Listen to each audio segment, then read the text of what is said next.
What's going on, and welcome to No Sweat Florida State Sports, the channel for all things Florida State, especially Florida State football. And man, what a week one for Florida State, especially after miserable 2024 that we had to bounce back and to come out swinging like we did and dominating the Alabama Crimson Tide, a top 10 team in week one of the season in Doak Campbell Stadium. What a turnaround that we have on our hands. And now where does that leave us? Right? We look at our team. Tommy Castellanos, our quarterback position, looked really solid. When he had to pass the ball, he was smart with the ball and he was accurate. I think he had maybe 2 bad passes. You look at our running back room, we have a bunch of different skill sets in there, but we were able to utilize them all in major moments in the game. You saw the big wheel route to Jalen Lucas. You saw Danzy on the go around. I think that's what they call it. You saw Sawchuk on the last touchdown of the game. You saw Roydell on that 4th and 1 play. I mean, it was just great to watch. You saw our offensive line. They were dominant. They were physical. Our wide receivers didn't have much opportunity, but when the opportunity was called upon them, they did go out and they made plays when their number was called. Like a defensive line, we had a lot of depth. I thought our superstars didn't really stand out as much, but they were productive. But our depth, Daniel Lyons, the freshman, McRae, they really stepped up. Linebacker room, again, Juice Cryer, Elijah, Omar, Blake Nicholson, when he had to step up, he stepped up and he showed great promise. Our DBs, I think, still a little bit out. They didn't get tested that much, but I think the word is still out for them. But I think that's the least of our concerns. You look at our safety room, Earl Little, Ashton Barker, the whole team, there's something positive to pull from each and every position group on Florida State. And that is just such a, I guess, unexpected reality of, I think, what the expectations were coming into the season. And it's time to keep moving. It's time to keep moving forward. There's going to be a lot more on tape now. Opposing teams are going to be able to see what Florida State did well, what maybe they think they could expose us at, and it's up to our coordinators to go out and adjust. And I have the utmost confidence in Gus Malzahn and Tony White to be able to adjust, because what they put together against Alabama was far beyond anything that I was expecting. If I had to go back and look at every single game, I think I would continue to feel this way. And the way that I feel is that this was the best coach game that Florida State football team has had on through the last 6 years of the Mike Norvell era. I will say that again. We had a 13-win year. This is the best coach game that I have seen a staff have under Mike Norvell here at Florida State throughout his 6 years. And I'll stand on that. That's just how confident I came out feeling from that game. But again, it's just week one.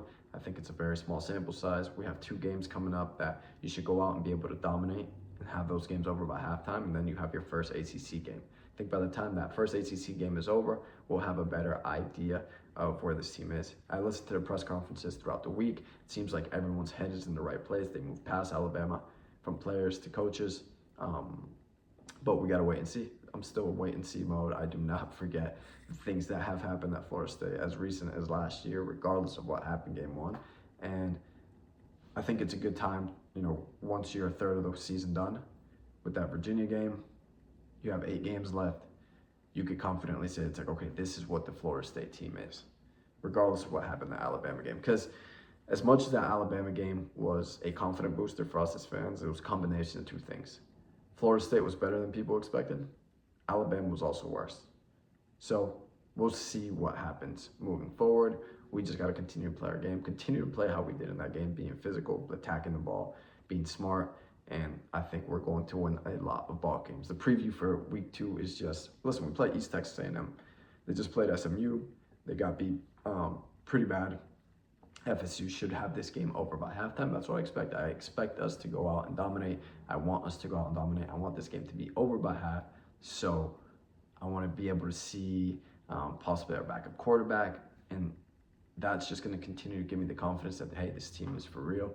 They have their mindset in the right place, and they really just are a dominant football team. Besides that, the preview, the outlook for the season is looking around the league. There was a lot of good defenses. You saw teams like LSU, Clemson, Ohio State, Texas, a lot of good defenses. I think we played a pretty good defense as well.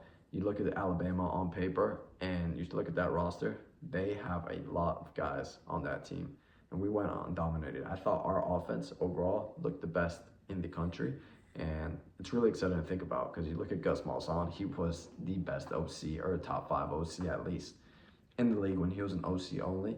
And if we could have that old Gus back at Florida State, that is something very, to be very excited about. So the overall outlook right now, like I said, I'm not going to jump to any conclusions, but with the 12-team playoff, my unrealistic expectations for the season was to go out and win 10 games.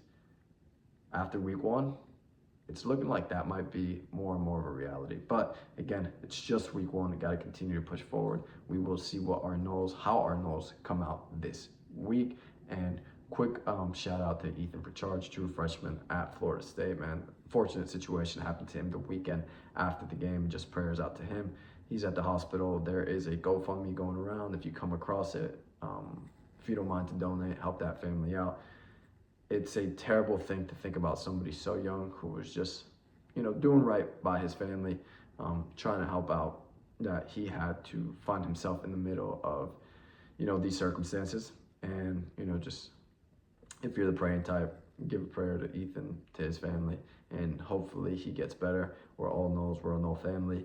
And the biggest and most important thing is not winning football games, it's the health and the well-being of these players. So shout out to him. Hope he gets better soon. It's always go Noles. Enjoy your weekend.